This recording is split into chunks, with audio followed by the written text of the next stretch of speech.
So obviously audio is critically important for weddings, but before we get into talking about which microphone is best for which situation, let's do a little microphone test. Okay, so I've got quite a big setup here and I'm going to quickly run through the microphones that I've got. Before I do that, I'm actually going to take the headphones off because it can be really distracting when you can hear yourself with so many microphones. So I'm hoping all of these audio is going to be okay and it's going to sound okay. So basically what I've got here, this is the lav mic. So that's the microphone I use for all of this course. I use that in conjunction with this Rode mic, but I'll come to that in a second. So first of all, I've got the lav mic. Now, this is the Sony set I've had for about 12 years. They still work really, really well and the audio is fantastic. So rather than listening to all of the microphones, now let's switch to just the Sony mic. Okay, so this is now just the Sony mic. So because it's on the chest, you can actually get some quite resonant bass. So it's quite good for when the groom's talking or the bride's talking, doing their vows. If you can get them one onto them to wear during the ceremony, it's worth doing, but we'll come to that in a minute. So let's just do the microphones. So this is now just the lav mic. Deep resonance sound, it's on the chest, so you're going to get some bassy noise, and it also cuts out a lot of ambient noise. If it's windy, you can put like a dead cat. These are what's called a dead cat. You can get small ones for the microphone for the lav mic. So if it's windy outside, put one of those on or hide it in the shirt or something and it should be good to go. But it's attached to the chest, so you're going to pick up mostly the voice from the person speaking or wherever you place it rather than too much ambient noise. Okay, so I've got the lav mic on. I've also got this, which is it's a Sennheiser Cardioid mic. I've got a Rode NTG4S, which is a shotgun mic. I've got a Rode Podcaster mic, which is a podcaster mic. And on the front of the Zoom H8, I've got a shotgun mic on the end there, but it will also take these microphones and a circular one, which is a true ambient sound. So if you want ambient noise from maybe a concert or a gathering of people, then you could have that circular one on there, or this one for a bit more directional, and you'll pick up some amazing ambient noise on a different audio stream, so you can actually pull it out and work on it and put it back in without affecting any other microphones. So we've got the lav mic, we've got the Cardioid mic, we've got the podcast mic, the Rode shotgun mic, and a microphone on the end of the Zoom H8, and I've also got a microphone on the camera. So I'm going to flick through, and the microphone on the camera is similar to one of these. It's actually a Comica mic, which I was sent for review, and it's really good. But we're going to discuss each one. I'm still on the lav mic at the moment, but we're going to discuss each one and what they sound like. So what we're going to do is switch from the microphones just to show you the audio quality from each one. So at the moment, we're just on the lav mic, and now I'm going to switch to the Sennheiser Cardioid mic. So now I'm just on the Cardioid mic, and this microphone's good for singing. It's for close up, it's more for close, so you can't have this far away. But what it will actually do is only be directional towards me. So that's the Sennheiser Cardioid mic, which you'd hold and sing with. Then we've got the podcaster, so let's go to that. So we're now on the podcaster mic, so it's a very crisp sound, works in the similar sort of way, Cardioid. But I've got it on a kind of spring mounted system here from Newer, so it's great for podcasting because it keeps it off the table. Then I've got the Rode, so let's switch to the Rode shotgun mic now. So we're on the shotgun mic. So this is a brilliant microphone, and this can be used from further distances because it's shotgun, it's very directional, so it's aiming straight at me, and if I moved over here, you probably can't hear me as much. And as I come in front, you can hear it. And if I move over this way, then you're not going to hear it much again. And then I'm back in front of the mic. So it's very, very directional. And we'll come to that for the wedding in a minute. But fantastic microphone. And then finally, we've got the camera we've got the microphone on the camera about 8 feet away. And it's, like I say, one of these small little microphones. Switch to that now. So now I'm just on the camera microphone. And it's not going to be the best because it's so far away. It's going to pick up a lot of ambient noise. And it's also not going to be that clear because it's so far away and it's such a small microphone. But the reason I have that on and plugged into the camera is so that I've got audio to mix up with other cameras. So if I've got another 2 cameras running all with the same audio, I need to make sure that I've got good audio going into that camera so I can see the peaks and troughs. So when I clap, you'll see on the timeline that I've now got all of the audio lined up. And you can see those claps, the peaks, and that's how you line the audio up when you're editing. Okay, so That camera's actually pretty good.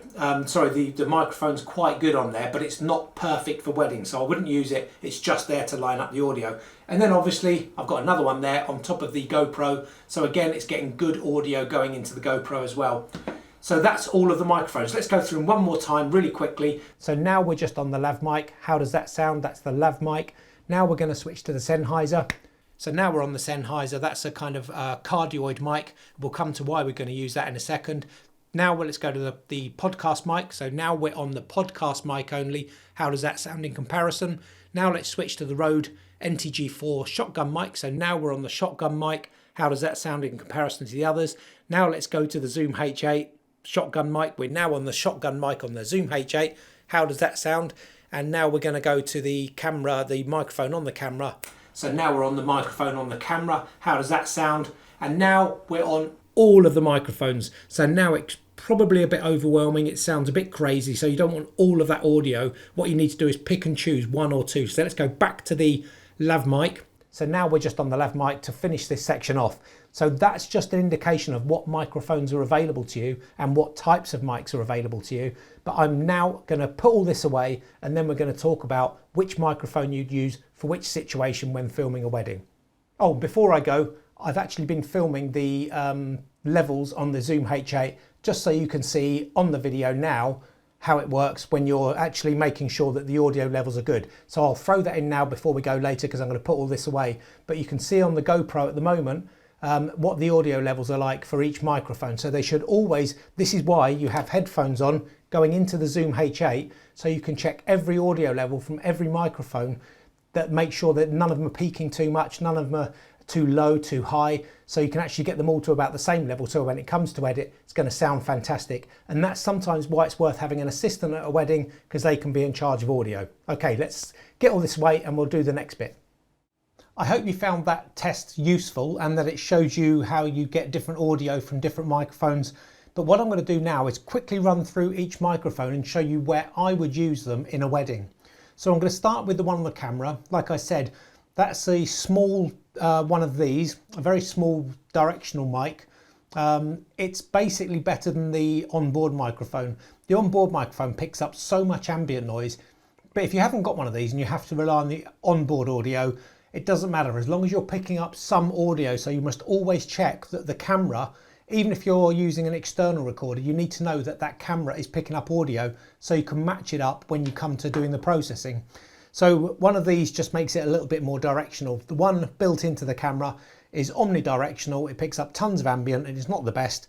So the point about using one of these is, if you picked your camera off the tripod and you did some run and gun stuff and you needed that audio, so let's say you're just out and about and you're maybe picking up some funky audio, you run off with the camera, there's something going on over there, so you've quickly picked it off the tripod, you run over, you need that audio, that's where you're better off having one of these than the onboard microphone. Okay, so have one of those on at all times, because A, it's going to help you do your edit, but secondly, if you do need to run and gun with that camera, you've got a decent microphone on it ready to go. So that's the first one. The second one I forgot to mention actually, if you can stretch to one of these, this is the Rode Videomic Pro. There's a second version of this, but these are fantastic. They last for a long time. It's like the smaller mic, but just much, much better. They're about 150, 160 pounds. The newer version's out, and I think it's got a battery level on it indicator. So this hasn't got a battery level indicator, so it's hard to know when the battery's going to run out. So they're good, but if you can get a more modern version, then go for that. But this is superb audio. Like I said, it's like this on steroids. You can see that it's just that underneath. So it's just another kind of mini shotgun mic, but they're very, very good quality. So if you can stretch one of those on your B camera or C camera, then one of these is better, okay? But what I'd recommend you do with these, so this is another quick tip. With the onboard microphone or with the camera, you've got a way of actually reducing the decibel output to -12 or to +6 or +12. Whatever it is, you're always better off putting the decibels on the camera down as low as you can, definitely below 0. If you can go to -3 or 5 or 6, I sometimes go to -12, so that you're not relying on the onboard microphone or the onboard pickups to actually deal with the audio. you want to be doing that through the actual microphone itself. So if you can actually look at your camera, look at the audio monitors and bring it down to sort of -3, -6 decibels and test the audio that way, put a microphone on and then adjust the output on the actual microphone itself. So on this one I can actually put it up to +20 decibels or -10. So I'd actually use this microphone to get the audio going in rather than actually increasing it within the camera. Okay. So the next microphone is on the H6. I used one of these on the front. So that basically it's just another shotgun mic, and it's good if you've got the speeches going, you can aim the H8 at the actual speeches and this will pick up really good audio again. So it's better than the two on the front which pick up serious ambient noise. This one will be more directed towards the people speaking. So you don't need it on there. I just have that as I'm a massive fan of backup everything. So if I've got the H8 there, I may as well use that microphone or the ambient one just to pick up some audio just in case. Okay.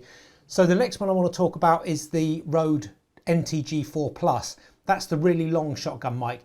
Now that's one of the ones I use most for weddings because that's going to pick up the audio from the speeches and the ceremony really, really well. So I can have that a good few meters away and it will still pick up really good audio without getting too much ambient in. So to be honest with you, the two microphones I really use at a wedding are that one and the lav mic. And I'll explain what I do with that one in a minute. But it's a good practice to actually set the Rode up towards whatever main audio is happening. So let's say it's the ceremony. I've had that before on one of the main cameras pointing at the couple getting married. So I can pick up at least some audio from them and also from a little bit of ambient from the congregation or from the guests and their reaction to whatever's going on. So it picks up pretty good audio and it's high quality, so it's really good. I would also use it for the speeches, so I'd have a camera maybe 10 or 20 feet away from the actual people doing the speech and aim it at those. But there's a better way of doing audio for the speeches if they use some audio system. I'll tell you about that in a minute. So if there's no audio at all, if they're not using microphones to do the speeches, then you need to get close with the microphones. You need to have something like that relatively close to the people doing the speeches, and you also need to possibly have something on the table as well. Okay, so we'll cover more of that when we actually come to doing the speeches later on. But that's a really important microphone, having a shotgun mic somewhere pointing at the main thing that's going on, whether it's the ceremony, whether it's the speeches or even the first dance to pick up the audio, then that would be one I'd recommend getting for sure. That will also go on your camera if you wanted it to. So I haven't got my camera here, but you can actually have it on your camera with a cage, and you can actually have it on top as a really good run and gun microphone. So that's a good one. Now I'm going to now mention these two microphones. They're Cardioid mics. So that's a podcaster mic and that one's the proper Cardioid. It's mainly used for singers, but the reason I've got this one, and I want to show you this one, is if there's any kind of speaker system at the wedding. So sometimes they actually do the ceremony and they have speakers somewhere with some guy doing the audio. The speeches, they definitely use that sometimes. And maybe in the evening, you'll want to do what I'm about to tell you with this microphone then. So basically what this is good for, it's brilliant for close-up audio. That's why it's a singer's microphone. And I've used this against my amp for my guitar and piano for recording me playing music, and it works perfectly. So there's a couple of ways of actually recording audio from electronic equipment, music equipment. You can either plug it straight into the H8, so you're actually plugging it actually into the guitar or to the keyboard, and it comes out really well.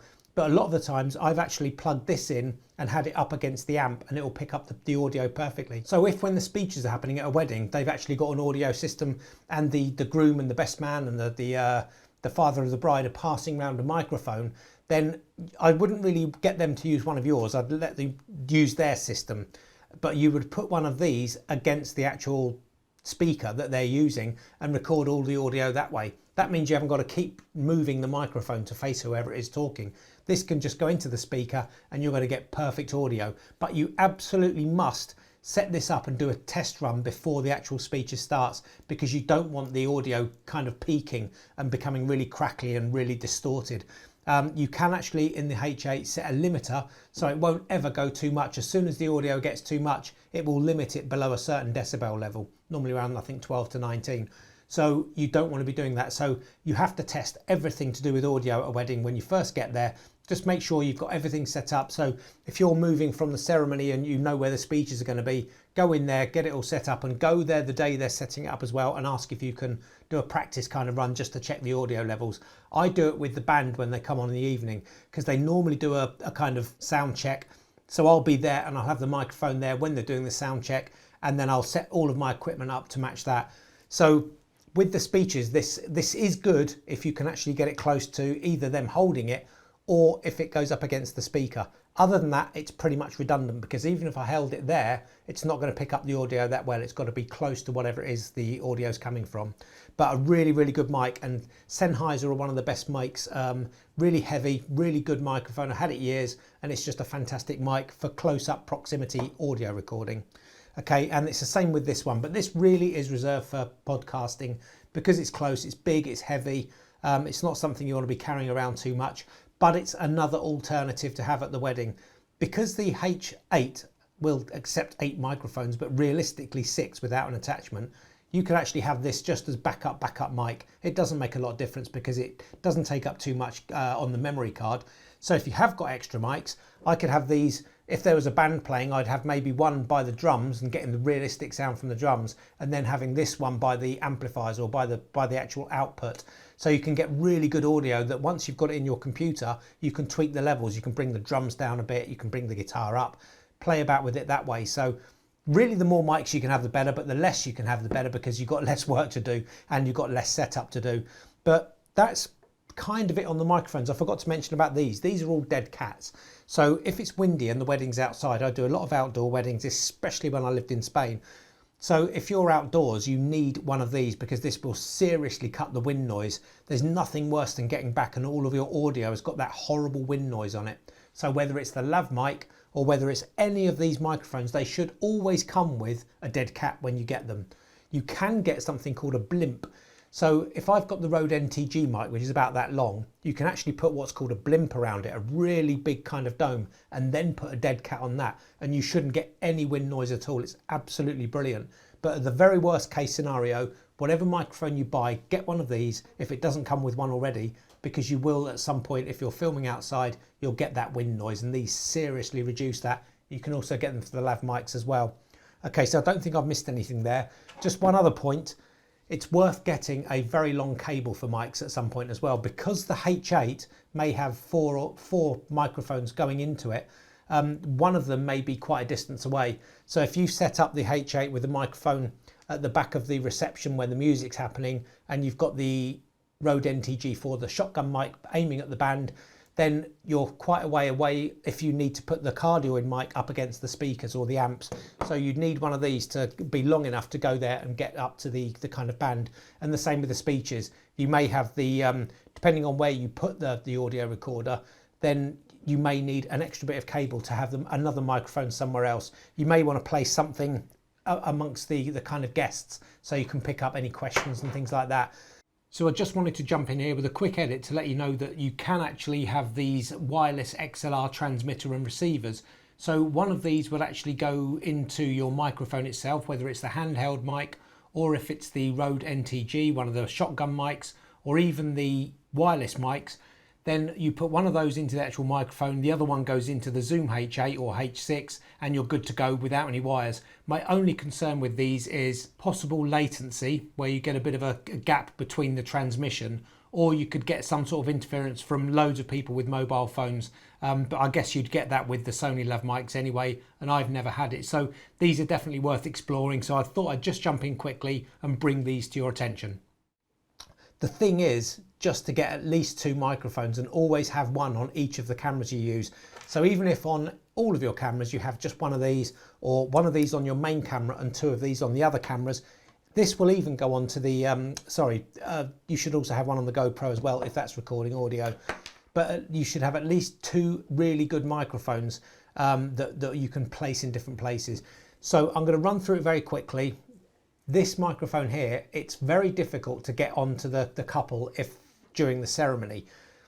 A black microphone doesn't always look good on a white dress, and she's got to put the piece, the actual transmitter, somewhere on her dress, and sometimes brides don't like to do that, so I wouldn't always recommend it. But with the groom, he can sometimes have it under his jacket on his belt at the back, and then just coming up to the lapel. And because when they're doing the vows, they're facing each other and they're quite close to each other, then normally just the groom's mic will pick up enough audio. And once you get into software, you can change the levels, because obviously it's going to pick up the groom's voice more than the bride's. So when you're actually putting it through the editing process, you can actually increase the audio output when the bride's talking, because she's that bit further away. So worst case scenario, you don't put the mic on either of them. So at the wedding we're showing you here, I actually had it above them. Luckily they were standing under a wooden arch, so I actually placed the transmitter amongst some tarpaulin over there that they put up, and I just had the microphone clipped on like it is on my shirt here. I just clipped it on up there, and it was enough to pick up everybody's voices there. And then I had the shotgun mic facing them as well, and that was enough to pick up really good audio. And the shotgun mic picked up the guy that was playing guitar as they walked down the aisle as well, so everything was hunky-dory. And I had the other microphones on all the cameras, so I was covered for all bases when they walked through, because one of the requests was, please make sure you get the guitarist playing when we're walking down the aisle. That was a really important stipulation, so I had to make sure I got that. Okay, so the ceremony, you've got to get that right. You need to hear those vows, you need to hear the whole of it really. So it's important to do all your checks before you actually go to the actual wedding. When you're doing the recce visit, you need to make sure you know exactly where everyone's going to be, whether there's going to be speakers there, and where they're all going to be standing, and then set up the mics accordingly. Okay. And then when it comes to the speeches, you've got to do the same again. You need to know where everyone's going to be, who's going to be doing the talking. Are they using a microphone with some audio system, or are they just going to be shouting quite loud? Then I would place, sometimes I've actually placed one of these on the top table just so it's picking up the audio. So depends on how far apart the speakers are, but I'll have one of these on the table just to make sure I get that. I'll have another camera running with a shotgun mic on facing them, and then whatever camera I'm running around with, I'll have this Rode on, so I'm picking up all the audio all around. That way I've got 3 lots of audio, so when it comes to edit, I've got everything. I've got the crowd. I've got the guests laughing and reacting to the speech. I've got the actual speakers themselves. And then one thing to actually look out for is when the couple walk in.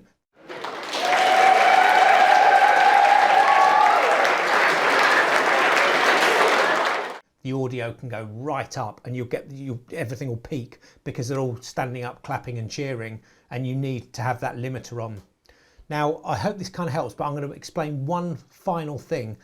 If you don't use a H8 or an external recorder, but I would recommend getting one for absolutely sure. You can get a H6, which is slightly smaller, which I've got one of those as well. Or you can get something like a H4n, I think it's called, so you can just have 4 mics going into it. But definitely get one of those if you can. But if you absolutely haven't got one of those, then you can put things like the Rode mic straight into your camera. So rather than plugging it into the actual H8, you can get adapters and things for the cameras. The GH5 and the GH4 have got one. It actually slots onto the top, onto the hot shoe, and then you can put the XLR mic into that. The S1H, I can do it as well. I've got a special cable that goes from that straight into the S1H.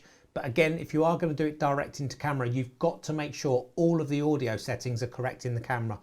Have your cans on, have your headphones on, and make sure that you're picking up that audio perfectly.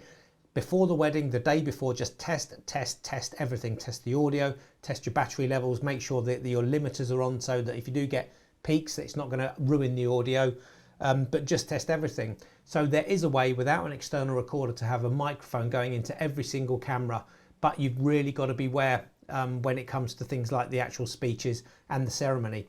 So this that I'm using now, that's the receiver that goes into the H8 that is basically picking up the signal from the lav mic. This has got a hot shoe attachment, so that will go onto any of my main cameras. So this will just go onto the hot shoe of the camera, and it would then pick up and transmit straight directly into the camera from this microphone. And you can have 2 of these. So that transmitter on your main camera with 2 lav mics, maybe on the bride and groom, or one where they're doing the speeches and another one amongst the guests. You can do it that way and set that up, but you've got to test it. You've got to test. And always make sure that the batteries in these are fresh. So if you've just done like an hour of speeches and you've got, let's say you've done an hour of the ceremony with this, and then you've got the speeches coming up, no matter what the levels say on there, I would always put a fresh set of batteries in for the speeches and for anything else that's going on during the day.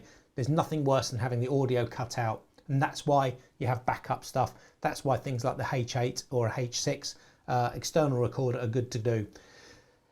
It's a lot to take in. We've done a lot of testing there, but if you've got any questions, please leave them down below, because the audio at a wedding is so important. You don't want to be missing out on it. So you have like at least 2 microphones, have a third or a fourth, just for added backup and security. But like I say, if you've got any questions down below, if I've missed anything, leave a note down below and I'll add it onto the video, or add a separate video for it. But I hope it really helps. But it's just a case of testing out the microphones, getting yourself 2 or 3 really decent professional mics, and then you'll be good to go. Okay, so thanks for watching. Another long video, but I appreciate you watching it, and I hope it's helped you with your audio. Okay, so this is a really important addendum to the microphone section. Since recording this course, microphones have come on a long way with regards to technology, and in particular with something called 32-bit float. Now, the reason this is so important is because it's built into microphones, and it allows the microphone to actually keep the peaks down. So let's say, for example, I've spoken about before where someone's doing a speech and you've got all your microphones set up to the perfect kind of levels, everything's fantastic, then all of a sudden everyone starts cheering and clapping and the peaking goes well into the red and it all sounds kind of crackly and distorted. It sounds awful. Now, what 32-bit float audio does is it doesn't allow it to go over that threshold. It's almost like having raw photograph or raw video, because once you've got it into your software, you can actually bring all those peaking levels right down to a really good level that matches everything else you've filmed. And also you can bring up audio levels as well. So if something's a little bit quiet, so if the bride's not really speaking that loud, you can bring her audio levels up to match the kind of the groom's level. Now, in the camera section, I spoke about the DJI Pocket 3, an amazing little camera which is great for kind of B or C roll at weddings. And the good thing about it is it comes with 1 microphone, and this is 32-bit float audio. This is fantastic for weddings, and you can see on the screen now, I'm going to show you in a second, one of the weddings I did where I didn't want the microphones on the bride or groom, so I actually put this on the official, the person that was actually doing the ceremony. And we put it on the lapel of her jacket, which also had kind of a scarf over it, so you couldn't see the microphone at all, but it picked up the audio perfectly. If you are going to do that, I would keep the windbreak on, because as the material rubs over the microphone, it won't make a noise. If I took this off and it rubbed over there, then it's going to get some noise. But it was perfect. The whole setup was fantastic. And the good thing was, because it was 32-bit float, obviously it was on the official's chest, so I could hear her really well. But then when the couple were speaking, I could bring the audio levels up because it's 32-bit float. And then also when the couple were announced husband and wife, then everybody started cheering and it kept the audio levels down. Absolutely fantastic. I'll play that clip now. And to remain true to her for the rest of your lives together. I do. It only remains for me to now have the great pleasure of pronouncing you husband and wife. Congratulations.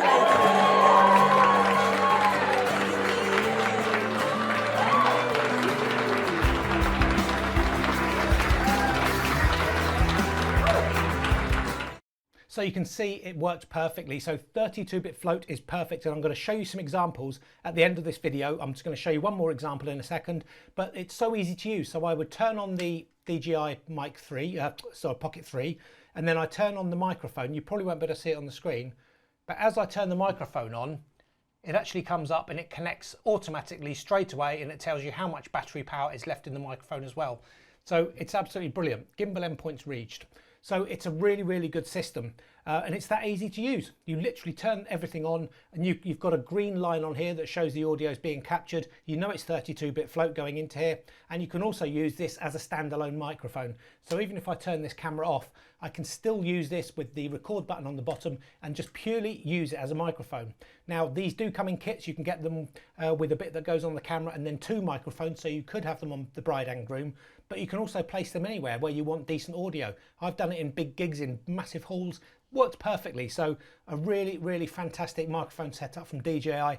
Love DJI, I love everything they do, so highly recommended that. Now, I spoke also in the camera section about the Panasonic GH7. One of the reasons this was such an amazingly groundbreaking camera, it was the first mirrorless camera to actually allow 32-bit float audio to go straight into the camera itself.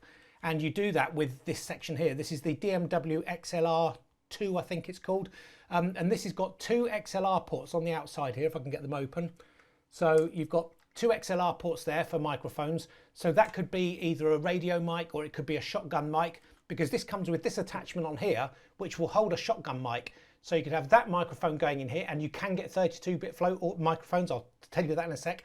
That goes into one of the sections there. Another microphone will go into that, and you can also put a 3.5mm jack in there. So that will actually allow radio mics to go in there. You'll end up with 4 channels of 32-bit audio, 32-bit float audio.